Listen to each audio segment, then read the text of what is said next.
Okay, so hopefully tripod will stay in place. I've been getting some of the tracks to use, preview tracks. Just wanted to get feedback from y'all and see how you like them. Bearing in mind they're not mastered, and they're kind of compressed because I've been sending them out as MP3s, so the actual album will sound 10 gazillion times better. But I got a few questions back that I want to address because, I talked to a lot of you about the sort of creative process and what goes into making these songs and, what the inspiration is and whatnot. Before you saw some clips in the studio, and you can see kind of how the process comes together there. The first question is why Japanese Satellites, the title of the album, rather. Part of it, well, it's an album dealing with relationships, it's an album dealing with loss, breakups, and how that affects you, and sort of drawing connections between that and living in New York, and going through the entire process as a New Yorker. And I say that because when I think of a satellite, I think of something sort of distant, remote, that's kind of circling the globe or circling and observing everything, but without any real locus or centering point. And I said Japanese Satellites. There's one night after I got out of a long-term relationship where I was effectively sitting in my apartment, being very emo, watching YouTube clips of, I think it was Misoda Hibari, who's a very popular enka singer before she passed away at a rather young age. But if you hear her voice is amazing, and she has so much weight to what she's singing when she sings about. She's sort of like the last of the Showa period singers in Japan. In any case, I was watching one of her videos, and I was just a mess, and it sort of got me thinking about watching this feed, which is, I think, probably posted by somebody in Japan. And granted, it wasn't a satellite feed, but it just got me thinking about distance and satellites and all that stuff.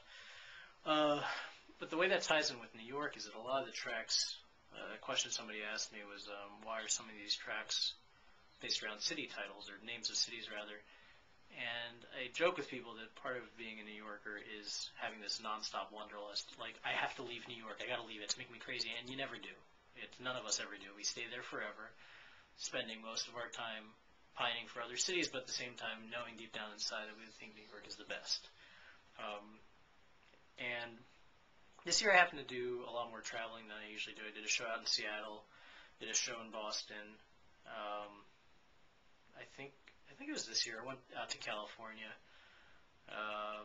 around Sacramento and the Bay Area and some other parts. Maybe that was 2 years ago. In any case, since the last album, I've done some traveling within the U.S. And I think I tend to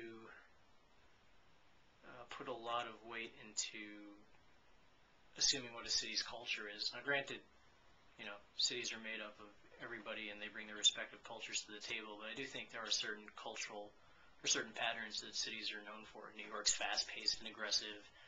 I guess Seattle struck me as kind of like a very left-leaning libertarian paradise where it's just kind of chill and you do your own thing. Boston, I can't quite put my finger on Boston. Somebody was saying one time that they thought Philly was sort of like a bastard stepchild in New York, but that's not true because Philly definitely has its own thing going on. But what I'm getting at is that I tend to associate cities with individuals I know who come from them and with what those individuals bring forth. Or let's say, a lot of people in New York are from all over the place, right? And I think when they come to New York, they're bringing their own set of experiences from wherever they grew up to the table. That shapes who they are, how they handle interpersonal relationships and whatnot. So a very roundabout answer, but essentially the referencing different cities is referencing different peoples and different cultures that I have fallen for, because the other thing I said earlier at one point I joked about, and it's partly true, some of these songs are about really substantial long-term relationships that came to an end in the whole mourning process and whatnot. And then some of them are about one-night stands that really kind of got funny because as far as stereotypes go, guys, they just sort of wham bam and then you're done. I'd like to pretend I'm that way, but in truth, I'm like, oh my God, we slept together, I love you. Ah. And then rather than being a crazy, clingy high school girl, I still am, but I just try to mash it out in songs and sort of get all my feelings on paper that way. So, to conclude this completely incoherent explanation, I met a Japanese satellite. I fell in love, and we're having Japanese satellite babies next week.